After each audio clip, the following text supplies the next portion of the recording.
Xavier, como está? Tudo bem? Tudo bem, obrigada. Faça favor. E agora damos as boas-vindas ao Xavier Moreira, que está aqui comigo. Xavier, tudo bem? Bem disposto? Sempre bem disposto. Sempre bem disposto. Já ouvi dizer que sim, que é um homem super bem disposto. Antes de conversarmos com o Xavier e descobrir a razão pela qual ele está no nosso programa, temos uma reportagem que fizemos num dos locais onde o Xavier hoje passa grande parte do seu tempo e é exatamente isso que vamos revelar antes da conversa. Vamos ver então. Para lá desta porta há uma loja de sapateiro. Tal como muitos prédios na zona lisboeta da Graça, também este contém memórias de muitas décadas. Está na hora de Xavier Moreira abrir a loja. Já foram 3, mas agora só há esta que partilha com a mulher, Florinda, e a Black, a cadela de estimação. Lá dentro estão os materiais de trabalho que dão vida aos sapatos. Então diga-me lá o que é que pretende aqui. É para pintar a preto. É para pintar de preto, sim senhor. Cada um com certeza que não pode ser. Sim senhor. Diga-me um nome, por favor. Adelaide. Dona Adelaide, sim senhor. Adelaide. Adelaide. Pintar de preto, sim senhor. Xavier ajuda Florinda, que por seu turno conserta umas botas. São coisas muito minuciosas, isto é paciências, é jogo de paciências. A escassos metros de distância deste lugar está o mundo de Xavier Moreira, ou seja, um mini museu que alberga motores, troféus, imagens, enfim, recordações de um passado de campeão. Isto foi um mini espaço que eu arranjei para as minhas recordações dos tempos passados, com um material de competição autodelta, em que é montado os meus carros de corrida, que ainda os tenho hoje, não é? Portanto, é essa a finalidade aqui do museu. E também um espaço onde eu venho estudar, passo a vida a estudar os livros e estou sempre a acompanhar as novas evoluções que existem, não é? Xavier Moreira tem uma coleção de perto de 100 carros, incluindo um Ferrari. Mas, para além da paixão pelos carros, Xavier coleciona máquinas de cinema. Comecei por brincadeira a colecionar uma máquina e já tenho 65 máquinas de cinema. E estou à espera com um vizinho meu que tem uma máquina que foi de um grande fadista, do Alfredo Marceneiro, que ele me venda essa máquina, porque é uma máquina que também tem história, que é para fazer parte da minha coleção. Casada com Xavier há 40 anos, Florinda já se habituou à paixão do marido pelos automóveis. Defino-me como uma pessoa determinada, é uma pessoa que quando mete uma coisa na cabeça não há hipótese. Ele faz e consegue fazer aquilo que pretende. Pois é, cada um nasce para o que nasce.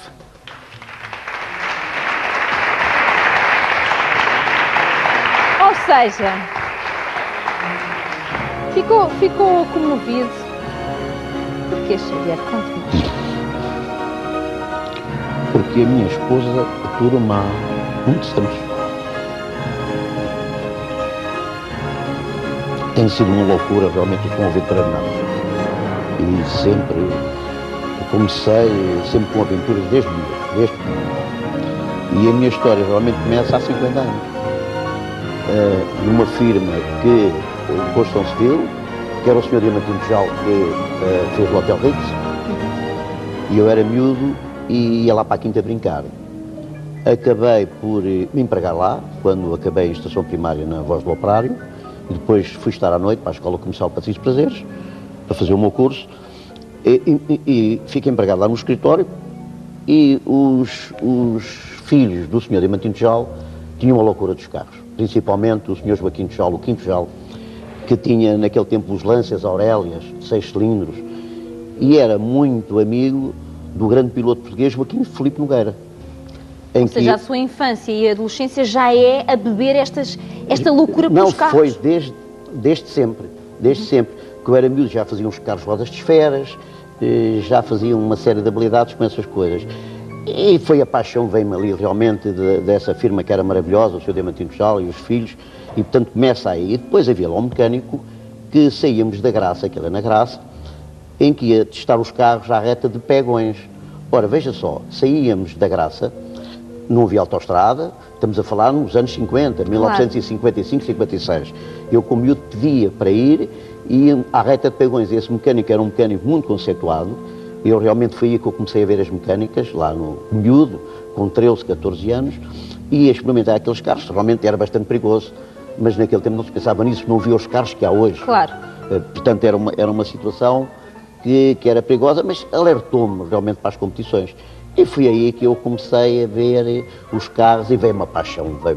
Então que idade é que o Xavier tinha quando competiu pela primeira vez? Quando entrou numa competição eu pela primeira vez? Eu competi já não foi muito cedo, porque fiz o serviço militar, fui militar no tempo da guerra. Portanto, claro, fiz a minha obrigação nacional. Aliás, eu sou muito patriota. Eu fui militar e quando saí do serviço militar, então aí é que foi mesmo. Aí é que foi mesmo. Mas antes disso, eu em 1961 comprei o meu primeiro carro. E logo por sinal era um carro de corrida, que era um Dina Apanhar, descapotável, 2 lugares, muito bonito. E era um carro que tinha corrido no Monsanto, mas eu na altura não sabia, o carro foi-me vendido e eu comprei o carro. E que aquele carro é que realmente eu despertei depois para as competições. Depois comecei a ir ao estrangeiro. Mas alguém o ensinou, desculpa interromper, Xavier, porque eu não percebo desta área e gostava que me ensinasse. Ou que me explicasse. Algum piloto lhe explicou como é que se domina um carro, como é que se fazem, enfim, aquelas habilidades que os pilotos de competição fazem? Alguém lhe deu formação ou foi o Xavier, com as viaturas que ia tendo, que ia fazendo essa formação e ia conhecendo as Foi sempre tudo por mim. A grande parte dos pilotos iam fazer cursos, por exemplo, em Inglaterra, Brandates, que eu estive lá imensas vezes. Outros iam fazer cursos em várias partes do mundo, a Itália, por exemplo. Mas eu não, foi mesmo... Autodidata. Foi mesmo, eu nasci realmente para esta coisa dos carros. E foi realmente... Pronto, entrei nisto e foi uma paixão que até hoje não sai de mim. Porque emociona-se imenso quando fala dos carros. Não, emociono porque realmente a vida de piloto é uma vida muito perigosa. Porque, não se esqueça que nós andamos no limite. Claro, no limite, andam a testar os limites, não é? Testar os limites completamente. Nós chegamos a uma curva a 200 km por hora e temos de decidir rapidamente se fazemos a curva ou não. E temos ali com vários adversários. Isso é muito... As pessoas, portanto, os pilotos têm que ter uma visão extraordinária, porque é tudo em frações milésimas de segundo. E se não for assim, eu tive 2 acidentes. Ia-lhe perguntar isso, já tinha se teve acidentes tive 2 acidentes graves em corrida. Aliás, eu até tive ontem a ver uma retrospectiva do Joaquim Filipe Nogueira, que eu conheci no Diamantino Chão, porque ele era muito amigo e foi o primeiro presidente do Autódromo do Estoril.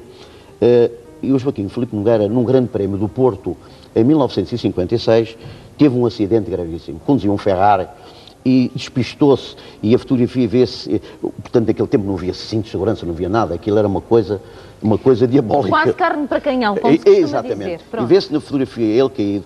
Porquê? Porque ele estava, volta a volta, a fazer os melhores tempos. E foi o que me aconteceu a mim. Eu no Autódromo do Estoril bati o recorde na altura nacional em Alfa Romeos, fiz o melhor tempo, mas estavam lá Porsche, estavam os Cortes, BDAs, o que havia de melhor. E eu nessa prova consegui fazer melhor que todos os pilotos, mas despistei-me ao fim da reta da meta. Porque eu bati a mais de 200 km por hora, porque veja só, Fátima, no autódromo, na reta da meta, onde damos maior velocidade, e realmente não foi erro meu, foi uma falha de travões que houve no carro. O carro falhou-me os travões e eu não tive hipótese. Se fosse hoje não havia problemas, porque fizeram uma escapatória para a Fórmula 1. Mas naquele tempo não havia escapatória. Então havia umas redes e punha uns pneus e aquilo foi tudo à minha frente. E portanto eu sei perfeitamente o que é um acidente, por isso é que eu fico triste quando vejo que há tantos acidentes na estrada, porque eu sou uma pessoa que respeita o código. Eu vou daqui para a Itália, para a Inglaterra, para qualquer lado e mantenho aquela velocidade que está estipulada por lei. E aliás, o Joaquim Filipe Nogueira fez aquele programa maravilhoso que era 100 na estrada, morria imensas pessoas na Marginal, principalmente na curva do Mónaco, e eu falei muitas vezes sobre ele, pois tornei-me amigo dele. Claro. Conheci-o enquanto miúdo e depois como diretor do autódromo. E falámos muito sobre isso e realmente há toda... Há uma inconsciência. Há uma inconsciência extraordinária. E eu senti isso na carta, porque tenho um filho no cemitério que cai de uma moto e faleceu. Isso para mim foi um trauma muito forte, porque foi em 1993, ele vinha de moto e vinha buscar o carro, que estava com os amigos, e depois ia sair, e via a moto e os meus amigos é que me contaram. E ele, depois da ponte de 25 de Abril, mesmo debaixo do tabuleiro da Ponte Velha, da Ponte Duarte Pacheco, ele despistou-se. Não sei como é que o acidente foi, porque eu andei vários meses nos jornais, tentando saber o que é que foi o acidente. Nunca ninguém me apareceu a dizer, pronto, foi assim, pronto, houve um despiste, apareceu ali um corpo e não sei o quê, ele ainda estava vivo, mas infelizmente. Tinha 21 anos. E eu sinto isso na carne, por isso é que eu hoje fico triste quando vejo os acidentes que existem. Claro, quando percebe que realmente as coisas podiam ter sido porque não é as estradas, são as pessoas. Podiam ser precavidas exatamente, e isso não acontece. Isso tem que haver muita informação sobre isso. O nosso espectador que começou, enfim, que acompanha esta conversa do início e sabe que este homem hoje dedica grande parte do seu tempo à arte de sapateiro, perguntará, então, mas como é que um piloto, um homem que foi piloto durante tanto tempo e que tem, atenção, a coleção que o Xavier tem é de carros, não é só miniatura, ele tem carros mesmo, algumas pessoas pensam que é miniatura, mas são mesmo carros. Não, são carros mesmo, que ele depois tem em vários sítios onde os coloca e onde trata dos seus mimos ali à vontade. Sim, estou sempre... O sapateiro, como é que não, essa história é uma história muito engraçada. Que porque é não assim... é propriamente por necessidade física, necessidade económica, não, perdão, eu nem sempre lá estou, eu passo a maior parte do meu tempo a mexer nos carros e de volta dos motores de competição, mas que é essa a minha área. Mas a arte de sapateiro... Não, a arte de sapateiro, isso tem uma história realmente engraçada, porque é assim, o bisavô da minha mulher foi para o Chiado, para o número 80, mais ou menos calcula-se em 1850, e no Chiado era onde existia, era a fina flor deste país, não temos dúvidas nenhumas. Naquela altura, sim. E eu ainda conheci o avô, depois o filho do bisavô da minha mulher. Quando comecei a namorar com a mulher, apresentou-me, eu fui lá ao Chiado, eu vi, era uma coisa enorme, tinha para ali uns 10, 12 sapateiros, no Chiado, aquilo era extraordinário. E foi aí, pronto, começa a história dos sapateiros. Entretanto, o pai da minha mulher foi para a Graça. E depois na Graça, pronto, estabeleceu-se na Graça, tinha, em vez de um sapateiro, eram 3 sapateiros, e na Graça havia imensos sapateiros, havia 12 sapateiros. E foram desaparecendo. Entretanto, os empregados faleceram e a minha mulher era funcionária pública, fez sempre uma carreira pública durante 40 anos. Resolveu abraçar esta arte, ela? Não, porque a mãe pediu e a mãe disse, filho, foi aqui que o teu pai arranjou dinheiro para tu tirares um curso. Portanto, não deixes cair a profissão. E realmente aqui é uma coisa muito engraçada que as pessoas passam ali por brincadeira. Ao fim temos aquilo aberto mais por brincadeira e as pessoas... Claro. Mas espera, Fátima, temos lá clientes, eu tenho lá clientes, desde a Assembleia da República, assessores do nosso Presidente da República, pessoas de todas as classes sociais. Toda a gente vai visitar o sapateiro porque gosta de você. E quando eu converso, ficam espantados.